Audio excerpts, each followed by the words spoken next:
Places Cooking. On my previous video, I showed you how to do my very easy fried chicken. And for today, I'm gonna show you how to do my very easy chicken roast. So come on, let's start, guys. So we have here our ingredients. We have here soy sauce, calamansi or lemon juice.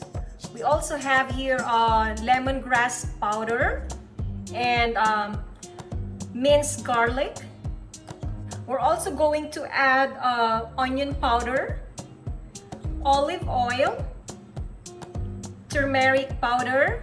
I'm also going to use fish sauce, liquid seasoning, and we have here ground black pepper. And of course, we have our star of our recipe for today, which is one whole chicken. This is about like 3 pounds, and I cut it on the midline, as you can see, because that is how I do my chicken. Like, I want everything inside to be cooked, so that's why I always cut it. Okay, so first of all, we're going to massage our chicken with a fish sauce. So guys, this is my secret ingredient. All the time when I cook chicken, I always put fish sauce. And just massage it.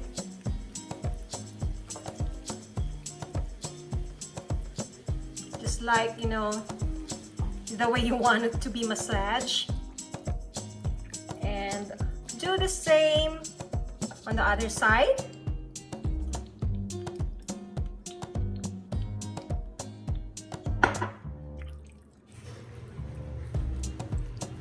Okay.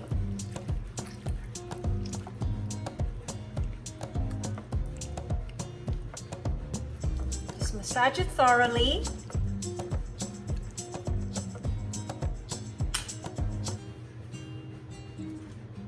Okay, so next is we're going now to add our soy sauce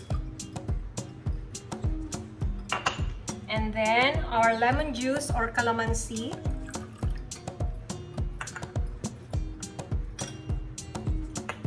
I also have here lemongrass powder.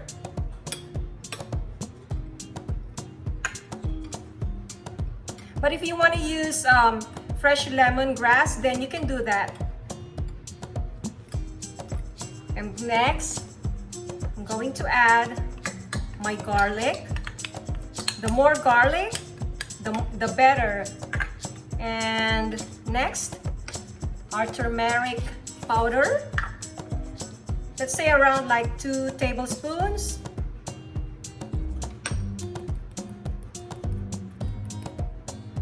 This will enhance the flavor of our chicken. I'm also going to add 2 tablespoons of liquid seasoning. This is optional, guys. If you don't want to use this, then it's just fine. Probably you can just substitute it with a brown sugar. I'm also going to add onion powder, let's say around 2 tablespoons. And lastly, we're going to add our ground black pepper.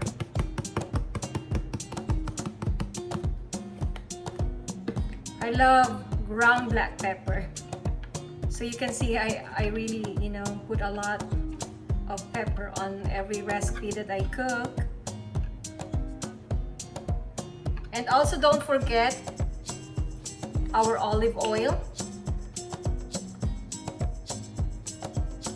We're going to add like a half cup of olive oil. Now we are ready to put our marinade on our whole chicken.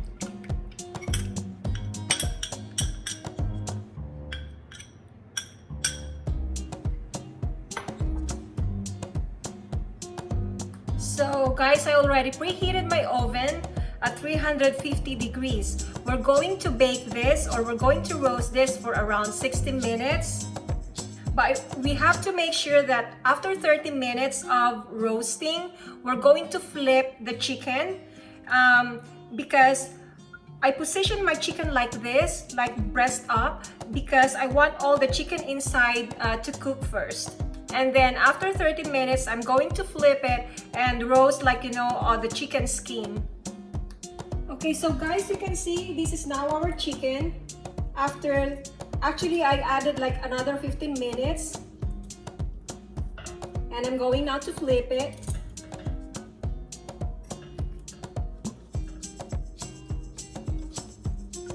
Ooh la la. So we're going to cook on this side another, like, let's say 45 minutes, okay? So let me just base the sauce on top, and then I'm going to put the chicken back in the oven and bake it for like around 45 minutes because I baked the other side for 45 minutes. So let's do the same on this side. So guys, this is now our finished product, our chicken roast. Thank you for watching my video, and please don't forget to subscribe to my channel, and please hit the like button. Thank you, and I'm gonna see you again. Thank you. Bye.